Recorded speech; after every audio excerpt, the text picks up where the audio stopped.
Je voudrais dédier à toutes les personnes qui ont mis en Wi-Fi, c'est pour ça.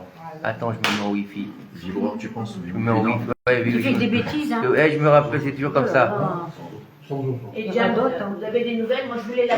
Je serai fâché pour Marilyn Bezrat Hashem. Direct, on va dédier le cours de ce soir en ce jour de Yom HaZikaron. S'il vous plaît, c'est très difficile et j'ai la tête comme ça, je vous en supplie. Si je peux y arriver à parler, ce serait bien. À la mémoire de toutes les personnes qui ont donné leur vie pour l'État d'Israël, toutes les personnes qui sont tombées dans les attentats. Amen. C'est vrai qu'on a l'habitude de penser que Yom HaZikaron, c'est que pour les Chayalim. Non, c'est pour toutes les personnes qui ont donné leur vie pour l'État d'Israël. C'est toutes ceux qui se sont battus pour y accueillir l'indépendance de l'État d'Israël. C'est toutes les personnes qui malheureusement sont mortes parce qu'elles vivaient ici et que on les a tuées parce qu'ils étaient juifs, tout simplement. Ils étaient juifs, tout simplement. Que ce soit le 7 octobre, que ce soit les attentats de Strauss, d'accord, que ce soit l'hôtel, etc. Tous ces attentats, malheureusement. Que Akadosh Baruch Hu, ils vengent leur sang, Amen, d'accord. Et on aura une pensée particulière ce soir pour tous nos Chayalim, pour tous notre Kochot Habitachon, que Akadosh Baruch Hu, il les protège. Parce que la situation est un peu compliquée et ça arrive de péter à n'importe quel moment. Donc on leur souhaite beaucoup de courage, Bezrat Hashem. Et bien sûr, on va dédier le cours de ce soir à la mémoire de ma maman, Rivka Batrona, dont on arrive pour les 1 an, Bezrat Hashem. Et bien sûr, je voudrais dédier Une pensée pour Salomé. une pensée pour Salomé qui est pour tous nos soldats. Et je voudrais qu'on ait une pensée particulière ce soir pour deux Chayalim qui ont donné leur vie pour l'État d'Israël et qui faisaient partie de la communauté francophone d'Ashkelon. Le premier, il s'appelait Jordan Ben Baya de la famille Ben Simon. Il faut savoir, écoutez-moi, que tous les cours francophones qui ont commencé à Ashkelon il y a plus de 10 ans, ils ont commencé pour la mémoire de Jordan. Avant ça, il n'y avait pas de cours quasiment en français à Ashkelon, il faut le savoir. Hein. Et c'est son père, avec Madame Fitoussi. Il faut remettre les choses à leur place de temps en temps. Avec Madame Ruth Fitoussi, qui ont mis en place des cours à sa mémoire. Et c'est comme ça que tous les cours ont commencé à Ashkelon. Et plus récemment, malheureusement, on a Moshe Nissim Ben Levana de la Mishpachat Fresh, qui est parti aussi, qui était au combat pendant justement la dernière guerre. Et qui est mort aussi à Kiddush Hashem. Qu'Akadosh Baruch Hu les enveloppe dans le Gan Eden Mikidem. Amen. Et que leur mérite nous protège. Amen. D'accord? Et qu'on voudrait juste remettre les choses en place ce soir. En tout cas, moi, je voudrais remettre les choses en place. C'est que on fait beaucoup l'amalgame en Israël entre les Charedim et Tsahal et toutes ces choses-là. C'est des bêtises, tout ça. C'est des bêtises. On est tous des juifs. Et un vrai Charedi, il crache pas sur un soldat. Un vrai Charedi, il va pas faire des choses contre son pays. Un vrai Haredi respecte. D'accord? Alors c'est pas parce qu'il y a certaines personnes qui font pas les choses correctement qu'il faut pointer du doigt tout le monde. Il faut savoir que les meilleures unités de combat à Tsahal, ce sont les unités Haredites. Donc faut arrêter avec ces choses-là. Baruch Hashem, comme partout, il y a des bons et il y a des mauvais partout. Voilà. Et Bezrat Hashem, qu'Akadosh Baruch Hu protège le peuple d'Israël où qu'il soit. Alors, bien sûr, c'est toujours avec émotion. C'est marrant parce que ça fait quelques années que Yom HaZikaron tombe toujours au même moment que le cours. Mais maintenant, au même moment, le soir du cours.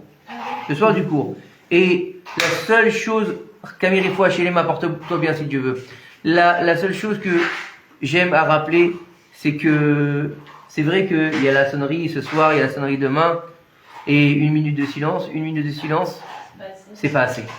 1 minute de silence, 2 minutes. c'est... Ouais, 2 minutes si vous voulez, Même si ça fait 3 minutes alors. D'accord, 3 minutes de silence, je pense que c'est pas assez pour des personnes qui ont donné leur vie pour l'État d'Israël, pour que nous, laissez-moi parler, pour que nous on puisse aller faire un mangal à Yom HaAtzmaut. Après c'est une façon de parler, hein. Mais ce que je veux dire c'est que c'est pas assez. Et c'est quoi 1 minute de silence?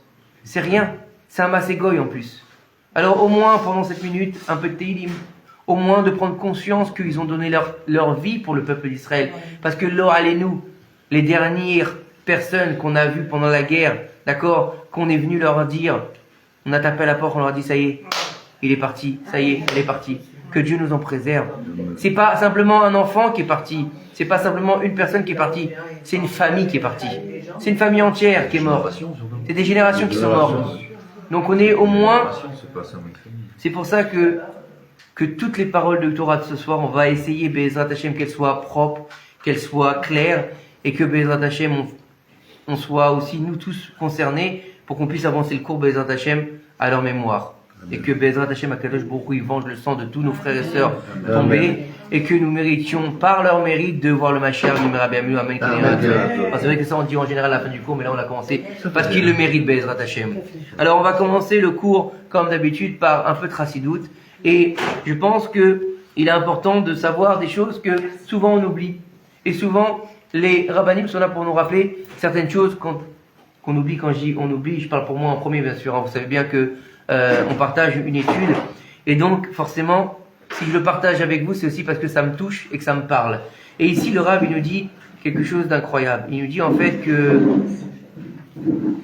il faut vivre avec les créatures. Qu'est-ce que ça veut dire vivre avec les créatures? Alors c'est pas de la science-fiction, vous inquiétez pas. Vous allez comprendre où on va aujourd'hui. On sait que le corps de l'homme, il est face au Mikdash d'Hachem. Donc ça veut dire que le corps de l'homme, il représente tout l'ensemble du sanctuaire d'Akadosh Baruch Hu. Que le Echal, donc le Echal c'est l'endroit où il y avait les tables de la loi et tout ce qui était à l'intérieur, donc il représente le cœur de l'homme. D'accord? Et le Kodesh HaKodashim, d'accord, où se trouvait la présence divine, d'accord, elle se trouve où? Au niveau du Moar. Daniel, au niveau du Moar. Donc au niveau du cerveau, parce que ce Shabbat on a fait un cours sur le Moar. C'était Moar et Rouar. Parce qu'on a fait un cours ce Shabbat où on a parlé de Rouar, donc de l'esprit, et de Moar, le cerveau. Donc au niveau de l'endroit où se trouve le cerveau et au niveau de où se trouve la pensée, donc. Et en fait il te dit, et donc un homme, il va devoir faire très attention à ses mauvaises pensées. D'accord? Et les pensées qui sont, on va dire, étrangères quelque part, d'accord? Et aussi aux choses qui sont de l'hérésie. C'est-à-dire non seulement tu dois faire attention des mauvaises pensées, exemple de mauvaises pensées, un homme il doit faire attention de ne pas penser à des femmes pas très habillées, d'accord? Ou à des femmes qui ne sont pas la sienne. Ça c'est la première chose. Une pensée d'hérésie, c'est quoi? Tu te dis, est-ce que vraiment Dieu il a créé le monde? C'est de l'hérésie, on est d'accord. Donc c'est pas les mêmes pensées, on est bien d'accord. Maintenant, il te dit ici, il n'est pas bon de reprendre à chaque fois, il te dit ici 20 fois chaque mot, d'accord? Il te dit ici, tout celui qui a ces problèmes, qui répète les choses plusieurs fois, d'accord, dans la sainteté, d'accord, ça vient du mauvais côté. Quelqu'un qui va répéter les choses, d'accord, il te dit ici, quelqu'un répète les choses, il répète les mots, il te dit ça vient pas du bon côté de la Kedusha, ça vient du mauvais côté de la Kedusha, c'est-à-dire de l'autre côté. Vous allez voir où on va. C'est surprenant. Il te dit, regarde ce qu'il te dit ici. Il te dit en fait, par exemple, quelqu'un qui veut passer un coup de téléphone. D'accord? Il va faire plusieurs fois un numéro de téléphone. D'accord? Et il voit que le numéro ne répond pas. Qu'est-ce qu'il fait? Il refait encore le même numéro. Et il refait le même numéro. Il se dit, bon, à un moment donné, ça va répondre. Mais en fait, dans le numéro, il est erroné. Donc il pourra répéter les choses autant de fois qu'il veut. Il pourra appeler ce numéro autant de fois qu'il veut. Il n'arrivera jamais à avoir la personne au bout du fil. D'accord? Et en fait, qu'est-ce qu'il va faire? Rien de spécial. Et il te dit ici, c'est la même chose. En fait, il te dit ici, dans le Kriyat Shema, d'accord, il y a plusieurs mots, d'accord? Et là-bas, il faut que chaque mot, il soit médouillac. C'est-à-dire qu'en fait, il explique qu'au lieu de se répéter les choses et du bourrage de crâne, il faut être médouillac. C'est-à-dire qu'il faut faire les choses correctement. Avec intention. Et il faut avoir, quand tu fais un numéro de téléphone, si tu te trompes d'un chiffre, forcément tu vas pas avoir le bon interlocuteur. Combien de fois on t'appelle, on te dit allô, Moshe, non, Shmuel, slicha taout. Et pourquoi? Il a parce qu'il a fait le bon numéro. Passe-moi le Moshe, il n'y a pas de Moshe. C'est normal, c'est pas le bon numéro. Il te dit ici, et que chaque lettre, elle a son importance. D'accord? Et tout d'un coup, tu vas entendre quelqu'un qui va dire Shema, Shema, Shema, Shema Israël. Il répète. Là, non, c'est pas ça. Quand tu fais Shema Israël, tu dois être médouillac dans ta façon de faire le Shema Israël. C'est comme certains, des fois, ils font la Gdusha, et c'est pas une Gdusha, c'est un truc qui dure, ils te disent na, na, na, na, na, na, na, na, na, na. Vous voyez, ça, ce genre de mec, t'as envie qui s'étouffe. Hein? C'est tout ce que tu as trouvé, c'est une tout. bonne pensée. Vous avez déjà fait à Yom Kippour la Birkat Kohanim de la fin du jeûne avec le Chazan qui met 6 ans à faire la Birkat Kohanim. Dites-moi, vous n'avez pas envie qu'il s'étouffe à ce moment-là, hein? Dites-moi la vérité. Hein? Alors, on va dire encore plus longtemps. Voilà. Alors écoutez, qu'est-ce qui se passe? Pourquoi cet homme-là, voilà, et c'est le Rav qui dit, pourquoi est-ce que cet homme-là il va répéter schéma? Est-ce que il est en train de délirer ou quoi? Il veut dire que en fait, elle vient en fait ce chose-là chez les hommes qui ont un problème dans leur pensée. C'est-à-dire que leur pensée n'est pas propre. Ils n'ont pas assez de kélim, donc les kélim, tout le monde sait ce que c'est, d'accord? De récipients pour retenir la présence divine, d'accord? Ok? Pour pouvoir recevoir tout ça. C'est-à-dire que ça déborde, ok? Et il te dit ici, alors, c'est comme si en fait, ils avaient une sorte de dérèglement spirituel. Ça va très loin. Vous avez compris? Ça veut dire que, étant donné que le cerveau... Il répète sans arrêt parce qu'il bègue. Non, mais on parle pas d'un bègue, excusez-moi, on parle pas d'un bègue. Le pauvre. Mais non, on parle pas d'un bègue, le pauvre, il est malade. Pour mettre les choses à leur place. C'est comme si tu disais, allez-nous, quelqu'un qui a une jambe en moi, pourquoi il fait du cloche-pied? Tu veux qu'il se blague comment? Oh, mais le monsieur... Qu'on soit bien clair, d'accord? Donc, ici, faut comprendre que, regardez bien ce qu'il dit ici, quand j'ai lu ça, j'étais halluciné. C'est pas celui que j'étudie en ce moment, je l'ai étudié celui-là la semaine dernière. Mais je l'ai repris pour qu'on le fasse ensemble. Écoutez bien ce qu'il dit ici. Il dit ici, trop de sainteté. On parle bien sûr d'un niveau du peuple, ok? Que ce soit bien clair. On parle pas des tzadikim, d'accord? N'oubliez pas que le Tanya, il parle à qui? Il parle au peuple. On parle pas des tzadikim. Eux, ils sont dans un niveau déjà qui nous dépasse. Dans l'absolu, regardez ce qu'il dit, et ça c'est hallucinant. Jamais on a dû vous dire ça. Trop de sainteté, c'est pas bien. Ça nuit. C'est pas bien. D'accord? C'est pas bien. Pourquoi? Écoutez bien pourquoi. Attendez, mais vous allez comprendre pourquoi. Parce qu'on se trouve dans le monde d'ici. Ça veut dire quoi on se trouve dans le monde d'ici? Ça veut dire qu'on se trouve dans le monde de la matérialité. Et donc, un homme qui se trouve dans ce monde-ci, il doit se lier avec ce monde-ci, pour pouvoir, et non comme s'il était dans les mondes célestes. Vous avez compris? Quelqu'un qui vit dans ce monde-ci, donc ça veut dire un être humain qui vit de ce monde, il doit se comporter comme un être humain. Et il ne doit pas se trouver déconnecté complètement de la réalité de ce monde-ci et se comporter. Qui vous arrive? Qui c'est qui écrit ça? Elles ont un Je la connais le nom. Ça va? Allez, vas-y, éclate-toi bien. J'ai déjà Ça expliqué, va passer. il y a 2 minutes que ça c'était en mesure des hommes. Et même les tzadikim, à leur mesure. Maintenant, le monde des tzadikim, il faut bien comprendre une chose. Le monde des tzadikim, c'est pas le même monde que nous. Ils ont un seder que si un de nous, il fait le même seder qu'eux pendant 2 jours, il meurt. Faut être conscient. Ils dorment 3 heures. Même quand ils font des hérouïm, ils finissent le héroua, ils vont se tremper au mikvé, ils vont faire leur seder. Et après, ils prient au net. Et après, le net, ils vont étudier. Et après, ils vont aller à une brit mila. Et après, ils vont aller à une bar mitzvah. Et après, ils vont aller encore faire un seder. Mais si on fait ça 2 jours, on meurt. Moi, quand je suis parti avec le Rav Israël en France, 1 jour et demi, j'ai mis 5 jours pour m'en remettre. 5 jours. C'est un robot, le type. Non, mais j'ai vu, moi, le Rav Israël. Où tu l'as vu? Un sorcellerie. Non, c'est pas le même. c'est pas- C'est pas le même. Il te dit ici, tu dois pas te comporter comme un malade. D'accord? Il te dit, un type comme ça, écoutez bien. Si un type, il se comporte comme un malard, qu'est-ce qu'il va faire Hachem? Eh ben, il va le garder avec lui dans les mondes célestes. Écoutez bien ce qu'il nous dit ici. Hein.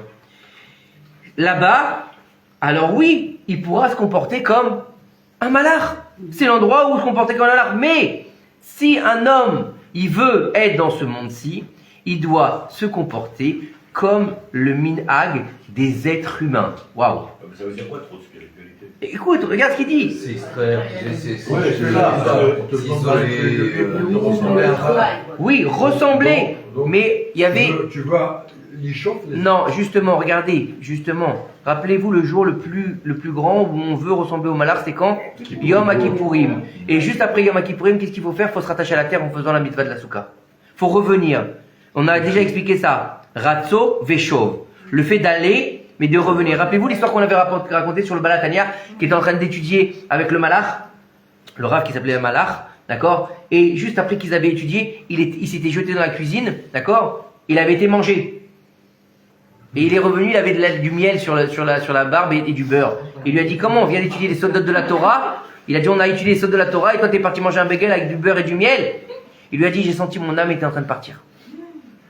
Alors, en mangeant, il s'est dit c'est un être. En mangeant, il est revenu dans son Il s'est recadré. Voilà. Alors il te dit ici, il va devoir manger, il va devoir boire, il va devoir dormir, il va devoir donner du plaisir à sa femme. D'accord? Et il va aussi faire en sorte que son esprit, il soit lié au monde d'en bas. C'est-à-dire qu'il soit lié aux créatures. C'est-à-dire qu'il ne se prend pas au-dessus des créatures. D'accord? Et il va s'asseoir avec les gens qui s'assoient et il va se réjouir avec les gens qui se réjouissent, etc., etc. Vous avez compris? Il va vivre une vie d'homme, tout simplement. Et il te dit ici, on a vu avec Chizkiyahu Meler. Ah, c'est du lourd ce soir, qu'est-ce qui vous arrive? Mais c'est les deux, hein. C'est pas les deux, c'est les trois. Non, Non, j'essaie de me calmer. Venez, si on pouvait au moins faire honneur aux gens qui nous ont quittés, je pense que ce serait une bonne chose. On est à Yom HaZikaron, je pense qu'il y a un peu de retenue par rapport à eux. Écoutez, on nous dit ici qu'on a vu avec Chizkiyahu, roi de Yehuda. Il voulait pas se marier. Pourquoi est-ce qu'il voulait pas se marier? Parce qu'il vivait comme un ange d'Hachem. Chizkiyahu, c'était, on dit de lui qu'il devait être le Mashiach. D'accord? Et il vivait comme un ange de Dieu. Akadosh Baruch Hu, il n'était pas content. Il n'avait pas de nachat roar de lui. Pourquoi? Parce qu'il vivait pas comme un homme, il vivait comme un homme, comme un ange dans le monde de la matérialité. D'accord?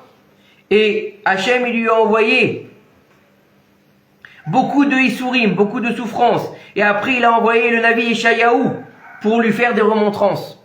Chizkiyahu Ameler, d'accord? Il a subi des souffrances parce qu'il se comportait comme un ange dans un monde matériel. Et en plus, après, Akadosh Baruch Hu lui a envoyé le prophète Yeshayahu. Lorsque Yeshayahu, un Navi, le prophète, il est arrivé chez lui, il lui a dit, je suis désolé, mon maître le roi, j'ai une mauvaise nouvelle à t'annoncer. Il lui a dit, et j'ai pas envie de t'annoncer une mauvaise nouvelle. Il lui a dit, qu'est-ce qui se passe? Il lui a dit, dans le ciel, on a décidé que tu devais rendre ton âme, que tu devais mourir très bientôt. Et lorsque tu vas, écoutez bien, et lorsque tu vas arriver dans le monde de vérité, là-bas, tu vas voir que tu n'auras même pas le droit au monde futur. Vous imaginez, on parle de Chizkiyahu Ameler Erev Tov. On est mignonne ou pas? Non. Toujours pas? Les hommes d'un côté, les femmes de l'autre. Toujours pas mignonne? Non. Ah, il manque combien? Un ou deux? Deux. Ah, c'est pas possible. Hein. Faites un appel à un ami comme dans... à deux amis. Asseyez-vous. Au Prima Bayim. Les hommes, c'est de l'autre côté. Alors écoutez où on en est. Il te dit ici. Regardez ce que dit le prophète à Chizkiyahu qui devait être le Mashiach. Parce qu'il ne se comportait pas comme un homme. Il lui a dit non seulement tu vas mourir bientôt, donc tu vas quitter ce monde, mais en plus de ça, tu n'auras pas le droit au Olam Haba. Pourquoi? Et il lui a dit, tu vas dire à ta maison que tu vas mourir et que tu ne vivras pas. Tu vas mourir dans ce monde et tu ne vivras pas dans le monde futur. C'est le prophète qui lui dit ça. Imaginez, il est en train de parler au Mashiach quasiment. Et là, il est en train de dire, tu vas crever. 2 fois. C'est quoi ce délire? On parle d'un tzaddik qui est sort de l'âme. Allez lire les prophètes et regardez ce qu'on dit sur Chizkiyahu Améler. Écoutez bien, Chizkiyahu, il lui a dit, waouh, il a pris ça durement. Il lui a dit, pourquoi est-ce que j'ai une telle punition? On vient de lui dire, tu vas mourir pour l'éternité. Vous imaginez, c'est la plus grande des punitions. D'accord, tu vas mourir dans ce monde-ci. Ok, t'as le Olam Haba. Non, là, dit même ça, t'oublies. Ok, il lui a dit, mais qu'est-ce que j'ai fait pour mériter une belle punition? Il lui a dit, et moi, j'ai mérité d'enseigner beaucoup de Torah au peuple d'Israël. J'ai pas un mérite qui me protège avec cette Torah. Vous imaginez? À l'époque de Chizkiyahu Améler, on dit qu'il avait planté des épées devant les bêtes à Midrash pour que les gens ne sortent pas. Et quand les gens ils disaient on doit aller travailler, ils disaient c'est pas la peine. Alors ils disaient qu'est-ce qu'on va manger? Ils sortaient la tzinsenet de manne, ils leur montraient 40 ans dans le désert, ils ont mangé de la manne et vous voulez aller travailler, étudier la Torah, vous aurez ce qu'il faudra. Chizkiyahu Améler, il a juste prié, toute l'armée en face de lui, elle a été détruite. Et là, il n'a pas le droit au Olam Haba. C'est une histoire de fou. Il lui a dit avec toute la Torah que j'ai même pas le droit à ça. Regardez bien ce qu'il lui a dit, le prophète. Il lui a dit le mérite de la Torah que tu as dévoilé au public. Donc, comment on appelle ça? Zikouï Arabim, d'accord? Il est très très grand, mais elle n'a pas le pouvoir de t'aider. Vous imaginez? Quelqu'un qui a pris la Torah toute sa vie, le prophète il lui a dit ta Torah elle vaut walou. D'accord? Parce que tu as passé sur la première mitzvah de la Torah et tu n'as pas eu d'enfant. Tu sais combien elle est difficile, cette chose-là, aux yeux de Dieu. Comment tu as pu annuler une telle mitzvah? Vous imaginez?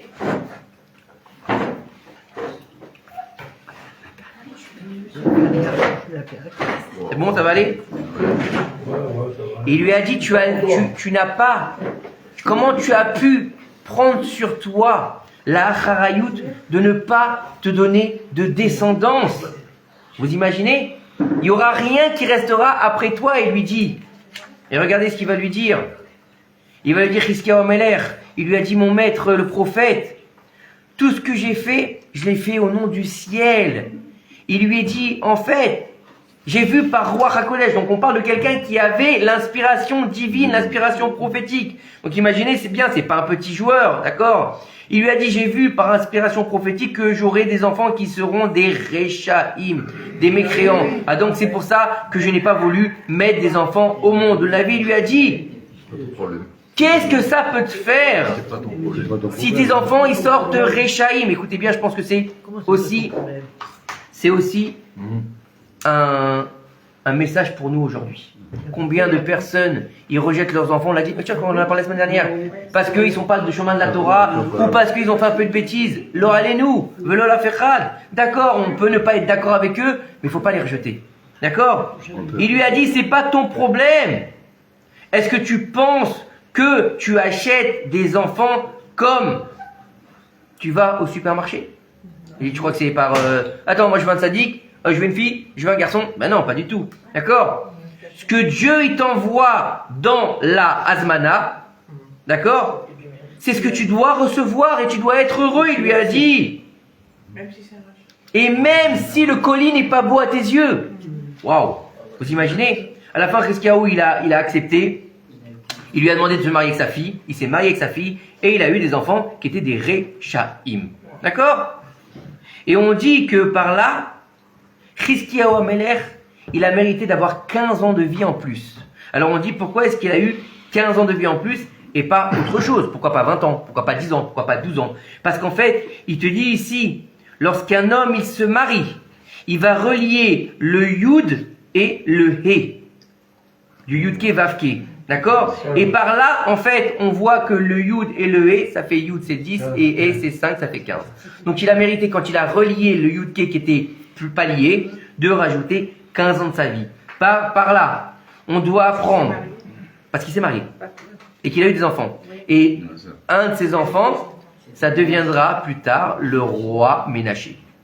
Voilà. Ah ouais, quand même, ouais. qui a fait des trucs costauds hein, quand même. Ouais, il était violent lui, hein. Il a été jusqu'au bout, mais Baruch Hashem, à la fin de sa vie, il a fait teshuva. Voilà. Il était temps. Ouais. Alors il te dit ici, étant donné que ce monde, on peut apprendre de là, étant donné que ce monde, ici, c'est un monde des hommes, celui qui se trouve dans ce monde, il va devoir se comporter comme un être humain.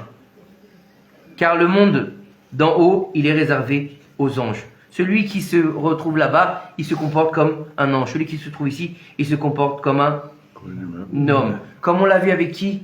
Avec Moshe Rabbeinu.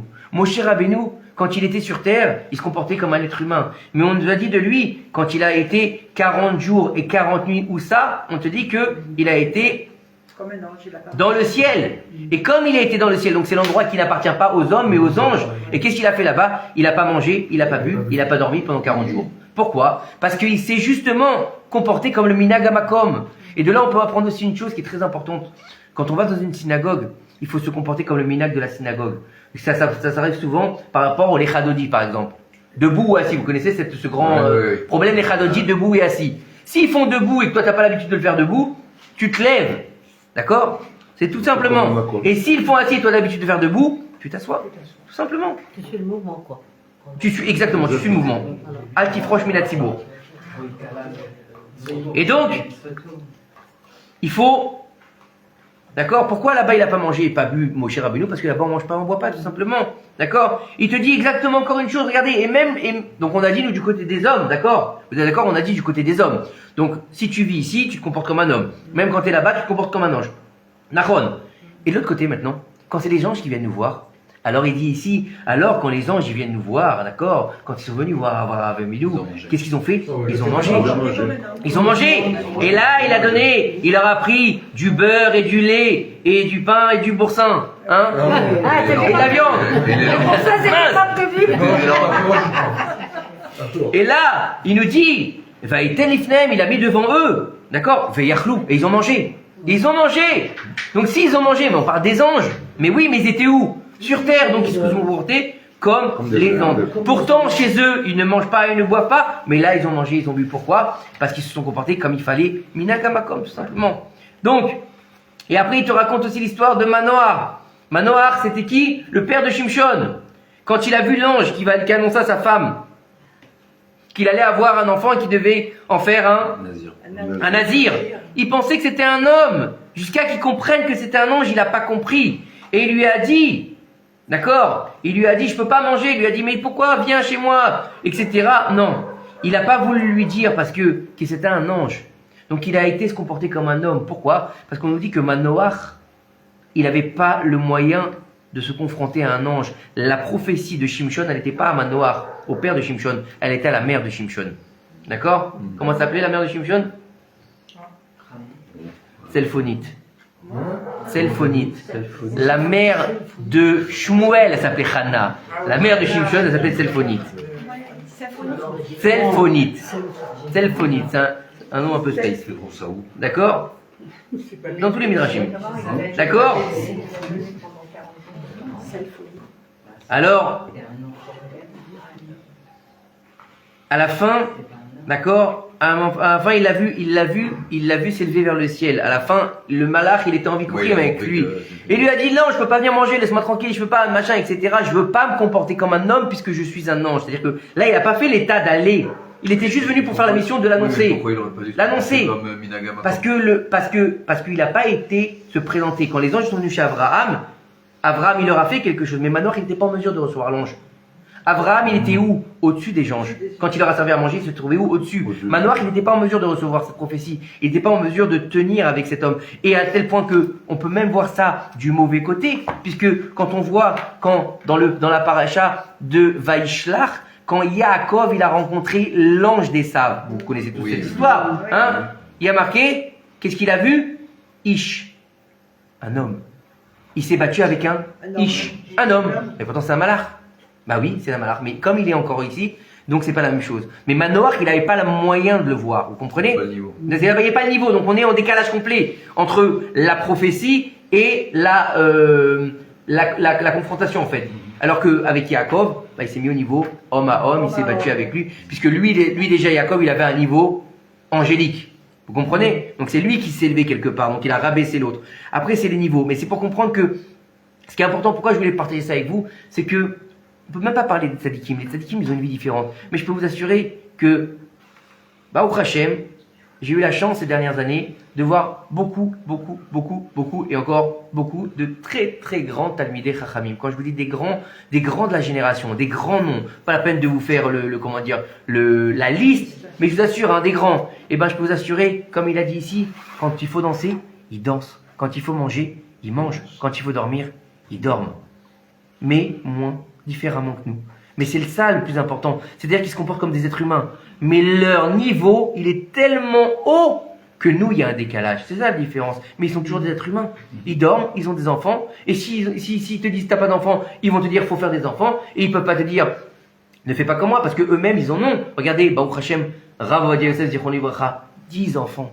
10 garçons, 10 tzadikim, il a eu. D'accord? Et ils ont tous eu, Baruch Hashem, des enfants. Il n'y a que quelques qui n'ont pas eu. Pourquoi? Parce qu'ils sont morts trop tôt, ou parce qu'ils n'ont pas voulu, parce qu'ils sont mariés avec la Torah. C'est encore autre chose. Mais ça, c'est des tikkunim, encore une fois. C'est encore des tikkunim. Encore une fois, c'est pas parce qu'il n'a pas voulu, le rabbi. Encore une fois, c'est pas parce qu'il n'a pas voulu. Il n'a pas pu. J'allais répéter la question, mais ça m'a pas entendu. Non, c'est pas parce qu'il Il n'a pas eu d'enfant. c'est parce qu'il n'a pas pu. Il n'a pas pu. Il n'y a pas ça. Ça c'est Cheshbon Shamaim. C'est pas qu'il a pas voulu. Encore une fois. Écoutez bien. Il y en a qui voulaient pas pour X raisons. Et il y en a. J'avais entendu cette histoire-là sur Rabbi Yonatan Ben Uziel. Souvent on l'appelle Yonatan Ben Uziel. On ne lui donne pas le terme de Rabbi parce qu'il n'était pas marié. Parce qu'on dit qu'un homme. Vous rappelez-vous le cours qu'on a fait sur. Rappelez-vous sur le cours qu'on avait fait sur l'homme et la femme. Il n'est pas entier, donc il peut pas avoir le toit complet. Donc il peut pas être shalem. Donc il peut pas avoir. Et c'est pour ça qu'on dit que son tikkun à lui, c'est que tous ceux qui vont prier sur sa tombe, quand ils sont ravakim, il est béni pour avoir un zivoug. Mais c'est marrant parce que ça aurait dû peut-être être Mashiach. Qui? Non, je parle de Chizkiyahu Améler. Il aurait pu être Mashiach et il n'a pas eu d'enfant. Je rentre pas là-dedans. C'est comme Jonathan Ben. Je rentre pas là-dedans. Voilà, donc Personne chacun. ne l'a certifié, ça. Voilà, personne n'a certifié quoi que ce soit. On n'en est pas là. On n'est pas pour dire c'est le Mashiach ou pas le Mashiach. C'est pas le problème. Pour expliquer les choses par rapport au fait qu'il ait eu envie. C'est marié le rabbi. Il s'est marié. Il a fait Roupa avec Kiddushin, il avait une femme. Il a fait Seish Tadlut. Après, Dieu, il a décidé qu'il lui donnait pas d'enfant. C'est Cheshbon Shamaim. C'est pas qu'il a décidé, lui. Non, je me marie pas. On n'est pas dans la même histoire que Chizkiyahu Améler. Et Chizkiyahu, lui, il était Mashiach. C'est tout. Encore une fois, à ce niveau-là, c'est des comptes qu'on peut même pas comprendre. Mais il faut comprendre que nous, à notre niveau, dans notre petitesse, on doit vivre en tant qu'être humain. Donc, on doit manger, on doit boire, on doit rigoler, on doit aller faire des courses. Voilà. Et une chose qui est importante, on te dit, vous savez on étudie le Pirkei Avot, et dans le Pirkei Avot, on a l'impression que c'est des gens qui sont hors normes, je veux dire. Eh ben, on te dit, ces grandes personnes qui ont écrit le Pirkei Avot, c'est que ces grands Tanaïm et Amoraïm, eh ben, il y en a un, Erev Shabbat, la veille de Shabbat, qu'est-ce qu'il faisait? Il coupait les légumes, l'autre il passait le balai dans sa maison, l'autre il allait faire les courses au marché. Il prenait part à leur vie, à la vie de la maison, vous comprenez? C'est très important. Donc il ne faut pas se séparer de la vie terrestre Be'ezrat Hashem. Yalla, on continue Be'ezrat Hashem le cours, Erev Tov, Marilyn. Entendu, ça va être répété. Allez, on continue. Entendu, ça va être Tout le monde te passe le bonjour. Voilà, donc maintenant, on va rentrer dans le Tzror HaChaim comme on a notre habitude. Et on a eu 2 parashiyot cette semaine, la paracha de Tazria et de Metzora. Donc il a fallu faire un choix, on est bien d'accord. Et bien sûr que, comme d'habitude, on a essayé de trouver quelque chose qui est intéressant. Et je pense qu'on va rester sur savoir tenir sa parole. Pourquoi? Parce que je pense que le plus grand échec de notre histoire, la plus grande arme de notre histoire dans notre génération en 2026 de l'ère vulgaire, c'est le Lashon Hara. Et malheureusement, un Lashon Hara, il peut faire tomber un soldat, le Halenu. Un Lashon Hara, il peut faire un attentat, Chas v'Shalom. Et comme une parole de Torah, elle peut protéger des soldats et elle peut protéger un attentat. Non, mais parce que les femmes, on en fait une tonne de la Shonara. On est là pour juger personne. Laissez-moi avancer, s'il vous plaît. Change de boulot alors. Écoutez, alors, on nous dit que Dans la paracha de Metzora, on nous a dit ce sera la Torah du Metzora. On parle de la Torah du Metzora. C'est-à-dire qu'on a le Toar de dire c'est la Torah. Ça regroupe l'ensemble de la Torah. On a vu ce Shabbat que celui qui va faire du Lashon Hara, et c'est comme si qu'il passait outre les 5 livres de la Torah. Pas toute la Torah, les 5 livres. Parce qu'il y a marqué 5 fois Zot, Torah, Ametzora. Atzarat, Ametzora, etc. D'accord? On l'a vu Shabbat. Le Kohen ordonnera, et celui qui sera purifié prendra 2 oiseaux vivants, purs, du bois de cèdre, de la laine écarlate et de l'hysope. Bon, très bien. Et après, il fera toute son histoire avec les oiseaux, avec le sang, etc. Bref, on va pas rentrer dans le process du sacrifice ce soir. On va comprendre des choses qui sont importantes, je pense. Il y avait 2 Mahamarim du Rav Seror Shlita qui me plaisaient pour vous les partager, mais je pense que celui-là, il est plus d'actualité. Il nous parle plus. Et surtout, en ce jour de recueillement, je pense que c'est important de savoir garder sa langue. Alors, nos sages ils nous disent que, au nom de Rabbi Yochanan, que la lèpre, elle frappe à cause de... Voilà, c'était ce que j'attendais que vous alliez me dire. À cause de 7 fautes. 7 fautes, pas une, 7. Nous, l'habitude, c'est du Lashon Hara. On a Nachon, le Lashon Hara, mais aussi le meurtre, le serment en vain.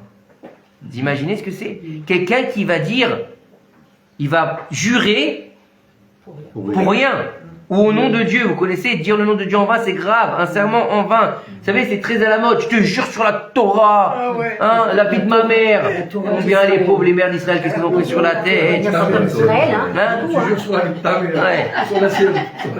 Attendez, c'est pas fini. La débauche,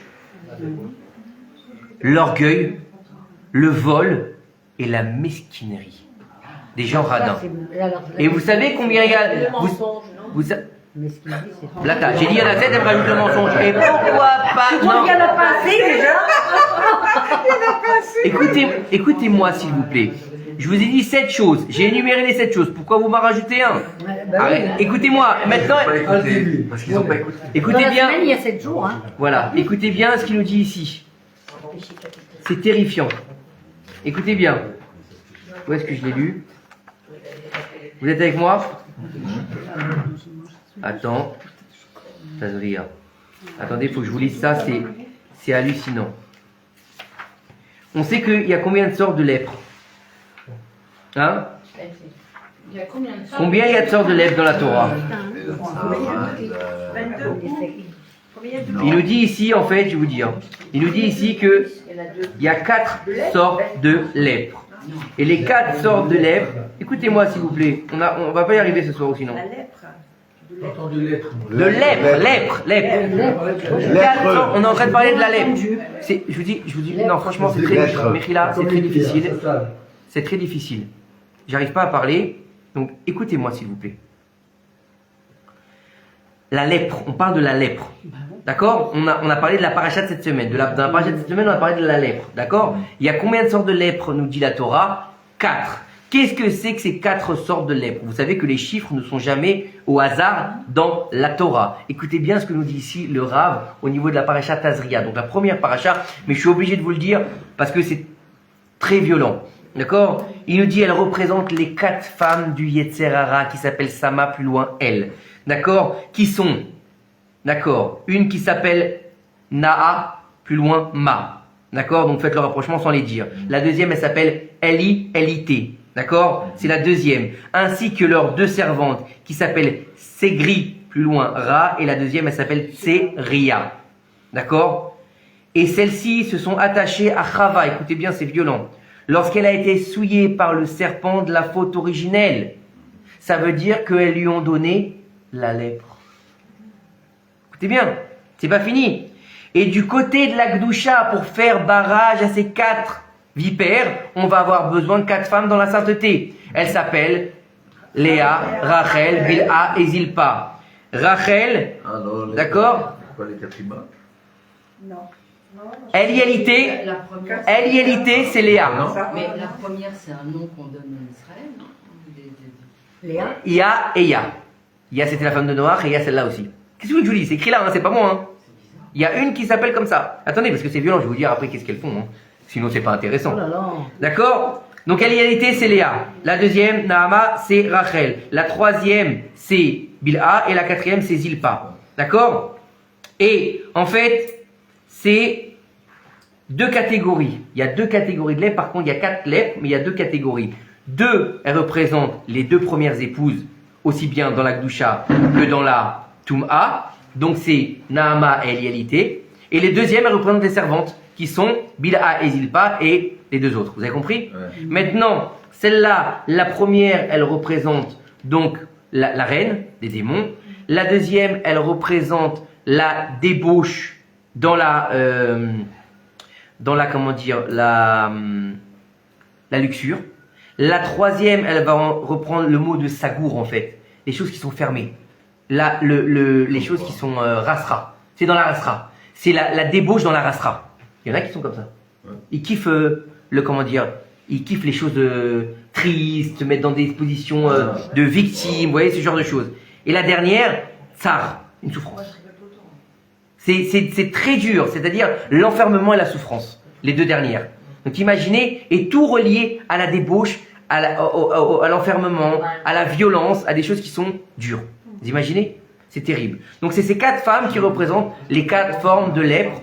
Et les 4 équivalents dans la sainteté, ce sont les 4 femmes de Yaakov Avinu, puisque les 4, elles étaient en rapport avec Samaël, d'accord, qui est l'ange, de la mort, qui est le Yetzirah, qui est le Malach, appelez-le comme vous voulez, d'accord, ce fameux ange, donc qui est l'antithèse de qui? De Adam Arishon. Et elles ont dû donc être face à Adam Arishon. Lui va se retrouver avec quoi? Avec sa réparation dans le corps de Yaakov Avinu. Et donc Yaakov, il doit reprendre 4 épouses. Ok, jusque-là tout va bien? Il ne faut pas les appeler Léa, Rachel. Si, Léa, oui. Non. Si. Elle, c'est dans la Gdusha, Ça, c'est dans la sainteté, mais vous m'écoutez pas ce soir, je crois. Ils sont à côté de leur cou. Rachel, Léa. Bon, Bilha et Zilpa sont pas des noms qui sont très donnés dans le peuple d'Israël, c'est sûr. Mais Rachel et Léa, ce sont des noms qui sont donnés. Alors écoutez, juste une chose. Je voudrais clarifier certaines choses par rapport à Rachel et Léa. Nos sages nous disent que ce sont des noms qui sont très durs à porter. D'accord? Voilà. On dit qu'on ne donne pas le nom de Rachel parce qu'elle a été stérile pendant 20 ans. Et Rachel, elle n'a pas le hé dans son nom, alors que Léa, elle a le hé dans son nom. Sarah aussi. Oui, mais Sarah, c'est encore autre chose. Moi, je parle des deux sœurs parce que c'était des jumelles. D'accord? Léa, elle a le nom, elle a la lettre V dans son nom. Donc déjà, elle a le moyen de donner naissance. C'est pour ça qu'elle est tombée tout de suite enceinte. Sarah, elle s'appelait Sarah, et après elle est devenue Sarah, et à ce moment-là, elle a pu concevoir. Donc c'est pour ça que c'est pas le même niveau, Eliaou. Maintenant, pour Rachel, elle n'a pas de hé. Et c'est pour ça que sa servante, elle s'appelait Bilha. Et dans Bilha, il y a 2 hé. Un pour Bilha et un pour Rachel. Et c'est comme ça qu'elle a pu tomber enceinte. Mais c'est encore d'autres niveaux. Ça, on avait déjà fait ce cours sur Rachel, Léa, Bilha et Zilpa, sur Yaakov et ses 4 femmes, dans le Tikkun des 4 femmes d'Adam Rishon. Ils sont en ligne sur YouTube, allez chercher. D'accord? Si vous voulez, bien sûr. Ok, on continue. Maintenant, il te dit ici. Donc, on a vu 7 niveaux. Maintenant, au niveau du Lashon Hara, on te dit ici qu'il y a marqué dans le Tehillim, que puis-je te donner et que puis-je te rajouter langue perfide. Wow, sympa. Akadosh Baruch Hu, il dit à la langue. Il parle à la langue. Donc dans le Tehillim, il parle à la langue. Il ne parle pas de quelqu'un. Il parle à la langue. On parle du membre. Écoutez bien où on va ce soir. Tous les membres du corps de l'homme sont à l'extérieur. Tandis que toi, langue, tu es à l'intérieur. De plus, je t'ai entouré de 2 murailles. Une dure comme les os et l'autre de chair. De fait, que puis-je te donner et que puis-je te rajouter langue perfide? Malgré le fait que je t'ai mis 2 murailles, tu continues à dire des mauvaises choses. C'est un truc de fou quand même. Un truc de fou ou pas? Bon, alors écoutez, ça c'est que l'introduction, on n'a pas commencé. Hein. Donc je vous dis, c'est surprenant ce qui est écrit dans de ce livre, et c'est surprenant ce qu'on peut apprendre de la paracha de la semaine. Il te dit ici, pourquoi est-ce que Kadosh Baruch Hu, il a entouré la langue de 32 dents? Vous savez, encore une fois, les chiffres ne sont pas au hasard dans la Torah, d'accord? On n'a pas mis 3 paires parce que, bon, bah c'est bien 3 et pas 4, 4 mères, c'est mieux. Non, c'est pas, il y a des incidences derrière, ok? Il te dit ici que la création de l'homme, Akadosh Baruch Hu, il a dit, et on va faire Dieu, il a façonné l'homme à son image, à partir de quoi? De la poussière de la terre. Ensuite, il va insuffler dans ses narines Ruach, hein, le souffle de vie. Où ça, Daniel? Dans le Moach. Ça va te suivre, ça. Hein. Et à partir de là, l'homme, il devint une âme vivante. Et dans l'écriture, ça veut dire Nefesh Chaya. D'accord? Écoutez bien, c'est très important. Rashi, il va nous expliquer, par rapport à ça, que même les animaux, ils sont appelés âmes vivantes. Bah oui, vous avez déjà vu un lion, bah, il est vivant, c'est une âme vivante. Je veux dire, un chien, un taureau, une poule, on est d'accord, ok? Mais celle de l'homme, donc on parle de la neshama de l'homme, d'accord? Elle est plus élevée. Pourquoi? Car la connaissance et la parole la complètent. Donc on parle de connaissance, on parle de parole. Quelle connaissance? Il connaît les maths, il connaît la philosophie. Et de quelle parole on va parler? Il te dit ici que la force de l'homme, que l'homme il a reçue, elle prend racine dans l'âme vivante insufflée par Hachem à Adam Arishon. Donc on n'est pas du tout dans le même niveau que les animaux. Maintenant, on va essayer de comprendre quelle particularité elle a cette parole humaine. On sait bien que les animaux aussi, quelque part, ils s'expriment. Ils ont un dialogue, une sorte de dialogue qu'on ne comprend pas, certes, mais on est d'accord que entre eux, ils se comprennent. Et puis, ils discutent. Hein? Et à tel point qu'on nous dit que Shlomo Ameler, il comprenait le langage des animaux. D'accord? Vous connaissez pas l'histoire avec le coq là? Le coq, c'est magnifique cette histoire. Il a été se moquer de Shlomo Ameler, le coq. D'accord? Toutes les espèces vivantes, j'ai déjà raconté, elles ont leur propre langage. Qui c'est qui leur a donné? C'est Akadosh Baruch Hu aussi. On est d'accord? Donc chacun il a son langage. Donc vous pourrez dire pourquoi est-ce que celui de l'homme, il est plus élevé que les autres? Tiens, un singe il parle aussi. C'est super. La poule, peut-être qu'elle parle mieux que nous en fait. Non mais c'est vrai. Qu'est-ce qu'on en sait nous? Bah ouais hein. Il imite bien. Eh dis-moi, 6 enfants hein. Moi j'ai amené une question entre le singe et le coq. Ça parlait pareil. C'est surprenant, c'est souvent les animaux. Recommence. Hein? Souvent les animaux ont la langue pendue. Ouais. J'ai eu 6 enfants, il fallait bien leur faire les animaux hein. Tu sais comment t'expliques comment elle fait la vache? C'est blata, mais on l'a tous fait. D'accord? Alors écoutez, c'est vrai qu'ils n'ont pas de mots et pas de syllabes. D'accord? Mais ils communiquent entre eux. D'accord? Donc en quoi la force de l'homme, la parole de l'homme, elle est plus forte que les animaux? Ok? Alors c'est vrai qu'ils parlent comme ça et nous on parle comme ça. Alors peut-être que la poule elle parle mieux que nous. Peut-être que le singe aussi. Qui sait? Hein? Alors écoutez bien. Il te dit ici, c'est pas une question de syntaxe, c'est pas une question de mots, c'est une question de divinité. Akadosh Baruch Hu. Si vous pouviez mettre le téléphone en vibreur, s'il vous plaît, ce serait gentil. Pourquoi ça sonne? Oui. Et il nous dit ici que Akadosh Baruch Hu, il a offert à l'homme la possibilité de prononcer concrètement et réellement, écoutez bien, les mêmes lettres et les mêmes mots qu'il a lui-même utilisés pour créer le monde. Au monde d'un niveau déjà. Il s'agit des 22 lettres de la Torah, avec lesquelles Akadosh Baruch Hu il a créé, il a dit les 10 paroles de la création du monde. Hein? Basara Ma'amarim Nivra et Olam. Par 10 paroles, le monde il a été créé. Quelles paroles il a dites? Il a utilisé les 22 lettres de l'alphabet hébraïque. On parle bien sûr en hébreu, puisque le monde a été créé par les lettres saintes, les lettres de l'alphabet hébraïque, pas français, pas tamoul, ok, on est bien d'accord. Maintenant, écoutez bien ce qu'il nous dit ici. Rabbi Elimelech de Lizench, au nom de son maître, le Maguid de Mezerich. Alors, Rabbi Elimelech de Lizench, c'était un élève du Maguid de Mezerich, qui était lui-même un élève du Baal Shem Tov Akadosh. Donc, on remonte au début de la Chassidoute. Ok? On remonte à ce niveau-là, Rabbi Elimelech de Lizench, au début du dévoilement de la Chassidoute moderne. Ok? À partir du Baal Shem Tov Akadosh. Donc, imaginez le niveau. C'est pas n'importe qui non plus. Il nous dit ici, lorsque la volonté divine a désiré créer le monde pour dévoiler la bonté aux créatures. Akadosh Baruch Hu, qu'est-ce qu'il a fait? Il a contracté, quoi? Son émanation s'appelle Jbirat HaKelim. Il va contracter. Pourquoi? Parce que si Dieu, il est diffusé partout, bah on n'a pas de place pour vivre. Il est obligé de se contracter. Ça s'appelle le Tzimtzum. D'accord? Le Tzimtzum. Et il te dit ici, Rav Elimelech de Lizenz, j'ai entendu de la bouche de mon maître que l'émanation divine, une fois réduite, s'est insérée où? Dans les lettres de la Torah, utilisées par Dieu pour créer le monde. Ça veut dire que chaque lettre de la Torah, chaque lettre que Dieu va utiliser des 20 lettres de l'alphabet, elle est C'est une émanation. C'est une émanation divine, exactement. D'accord? Il te dit ici, il y a marqué là-bas. Nos sages, ils nous disent, il y a une expression qui dit Kivyachol Baruch Hu. Ce que signifie, c'est quoi? Kivyachol Baruch Hu. Écoutez bien, c'est magnifique. C'est l'intermédiaire des 22 lettres.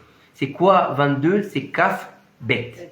D'accord? Lettre de la Torah que Kadosh Baruch Hu peut faire résider sa présence divine. Peu, c'est Yachol. Kiv Yachol. Peu, si, Yaakov. Peu, le mot peu, c'est Yachol, pouvoir. Ah, Yaakov. D'accord, le pouvoir. Donc ça veut dire que, en fait, Kavbet Yachol, c'est les lettres qui peuvent. Comment? Grâce à l'émanation du divin. Et il te dit ici donc, lorsqu'un tzaddik, il se consacre à l'étude de la Torah au nom du ciel et dans la Kedusha, il attire à l'intérieur des lettres de la Torah, la présence d'Akadosh Baruch Hu. Donc c'est pour ça qu'on arrive au niveau Tzadik Gozer Hashem Mekayem. Parce qu'il a fait descendre l'émanation dans ce qu'il est en train de dire.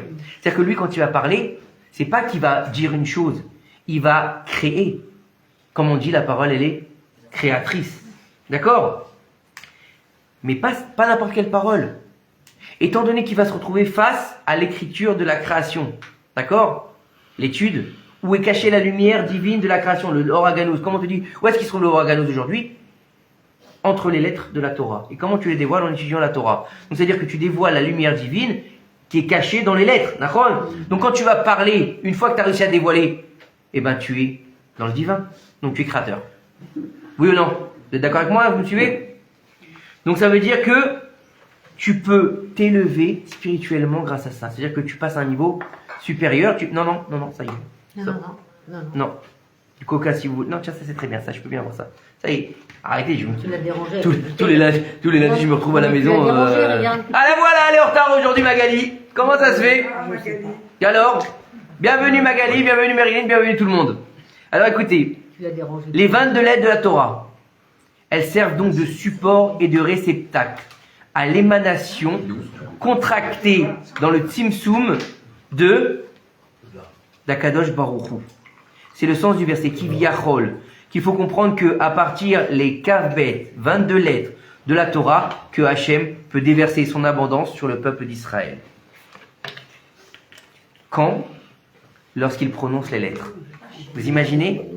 Lorsqu'on prononce les lettres, lorsqu'on va lire l'hébreu, lorsqu'on va parler hébreu, lorsqu'on va se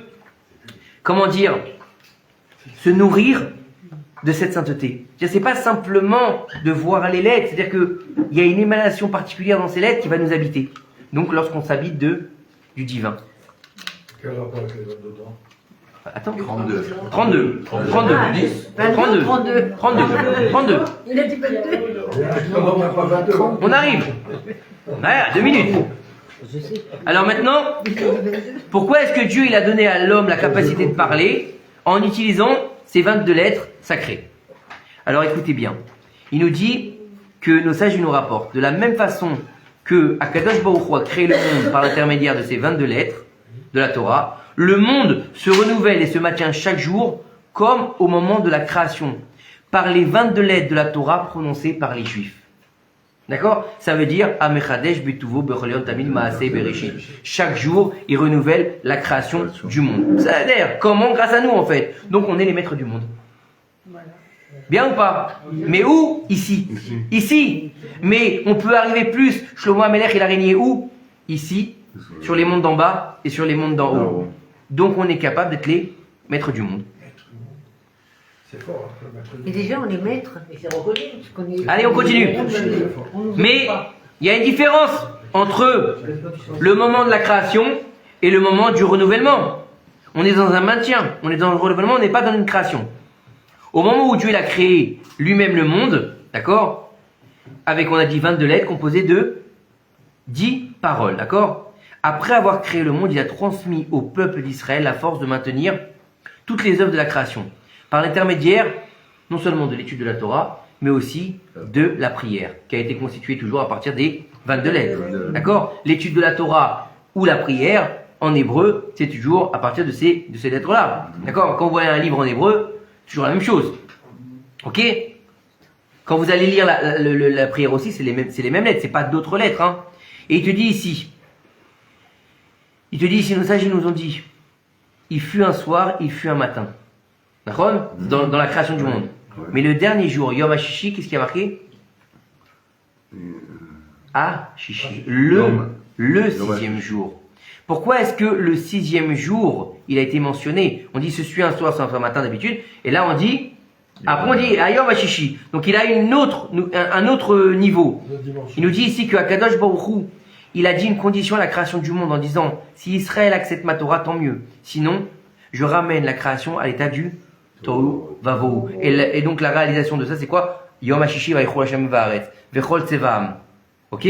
Donc ça veut dire qu'on est maintenant dans le moment où on se dit, si le peuple d'Israël n'avait pas accepté la Torah et qu'il n'avait pas utilisé les 22 lettres pour renouveler le monde n'aurait pas pu se maintenir chaque jour. D'où les maîtres du monde. J'ai raison ou pas ? C'est un peu dur le maître du monde. J'aime bien moi. Le maître du monde, C'est bon les maîtres. Si j'aime bien moi. Si moi j'aime bien.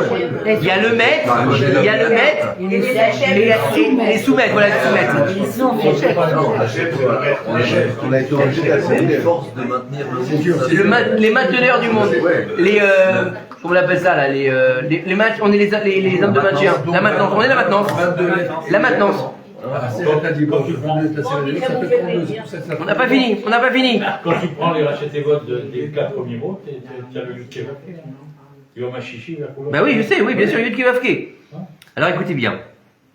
Maintenant, on va pouvoir comprendre ce que il écrit dans les livres saints. Akadosh Baruch Hu a créé l'homme avec 32 dents. Très bien. On arrive à nos dents. D'accord ? 16 en haut et 16 en bas. On avance ? Oui.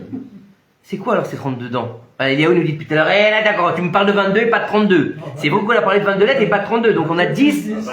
On a 10 qui nous manquent. C'est l'air du monde. 22 plus 10 paroles. Attendez. Ces 32 dents correspondent aux 32 chemins de la sagesse par lequel le monde a été créé. Le Mekoubal Rabbi Moshe Cordovero Zichrono Livracha. D'accord ? Il nous dit, les sages ont enseigné que ces 32 chemins, ils vont du cerveau jusqu'au corps. Et sont 32 chemins qui mènent à la sagesse. Ainsi, ils déversent leur abondance à partir de quoi ? Des 32 endroits de la tête qui passent par les 32 dents. Puisqu'on a dit que comment dire, vous vous rappelez qu'est-ce qu'on a dit tout à l'heure dans la Chassidoute ? Que le Kodesh Kodashim, c'est le Moach. D'accord ? Donc on est encore au même endroit. On se retrouve encore une fois dans le cerveau qui va se déverser par un autre endroit. Comme on l'a expliqué, je crois que c'était la semaine dernière ou il y a 2 semaines, que la Neshama, elle allait se déverser sur chaque membre du corps. Vous vous rappelez ou pas ? Je ne sais pas si c'était la semaine dernière ou Shabbat dernier, je ne sais plus exactement. Donc ça veut dire que par ces 32 dents, on peut maintenant arriver aux 32 chemins de la sagesse divine. Maintenant, on peut comprendre pourquoi les enfants d'Israël n'ont pas le droit de prononcer des paroles de mensonge. Et pourquoi la punition du menteur est très grande, car il transforme les sources des eaux de vie en mensonges. C'est dur à accepter, c'est sûr, parce que on dit tous des mensonges. Même si c'est pas des mensonges graves, mais voilà, au moins un petit peu, on va arrondir les angles. Non. Voilà, on va arrondir les angles, on va mettre un peu de crème. Nahon, ça nous arrive à tous, moi le premier, je veux dire. Mais, au Hachem. Mais, écoutez, c'est pas facile à accepter, encore une fois. Mais non, mais il a dit qu'il vaut mieux un mensonge pour pas blesser que... Non, c'est encore autre chose, mais c'est encore autre chose. Écoutez, juste une chose. Encore une fois, il y a plusieurs semaines où on a eu des sujets difficiles qui sont durs à avaler et qui sont durs à accepter. J'ai pas dit que c'était facile d'accepter ce que je voulais vous dire ce soir et que partager ce mamar que le Rav il a écrit. J'ai jamais dit ça. Mais il faut le savoir. Après, chacun fait ce qu'il veut. Si quelqu'un est capable d'accepter ça de but en blanc et d'arrêter de mentir, Kodesh Kodashim, Baruch Hashem, et si quelqu'un, moi, il a pris conscience qu'il va faire un effort, mais que malheureusement il va tomber, c'est déjà bien. D'accord ? Chacun à son niveau. On est là pour juger personne, on est là pour expliquer. Après, chacun fait ce qu'il veut avec le reste. Et reste of tata. D'accord ? Alors, il nous dit ici. Alors, encore qu'est-ce pour elle ? D'accord. Pourtant, elle n'est pas à côté de moi aujourd'hui. Hein. Alors il nous dit ici, d'où est-ce qu'il a trouvé ça, Rabbi Moshe Cordovero? Il s'appuie sur l'enseignement développé dans le Sefer HaYetzira. Sefer HaYetzira, c'est quoi? Le Sefer HaYetzira, c'est le livre de la Yetzar, celui de la création. C'est quoi ce livre-là? Alors il y a plusieurs explications, mais on nous dit que à la base, ce livre-là, il avait été transmis à Adam Arishon par le Malach Raziel, si mes souvenirs sont bons, qu'il avait été transmis puis à Shem et Ever, etc., jusqu'à arriver par Avraham Avinu, qu'il l'avait lui-même complété. Et donc on dit que le Sefer HaYetzira, l'auteur c'est Avraham Avinu. D'accord? Le Sefer HaYetzira, c'est tu prends une pastèque, t'en fais un mouton, par exemple. Ok? C'est cool. Il n'y aurait plus de problème de faim dans le monde. D'accord? T'imagines? On a passé le Pessah. Et il nous dit ici, c'est à travers les 32 voies extraordinaires de la sagesse qu'est inscrit le nom d'Hachem, Dieu des armées, Dieu d'Israël, Dieu de la vie, roi de l'univers, El Shakai, Rachum Vechanoun, qui se trouve dans ce qu'il y a de plus élevé et qui a créé le monde.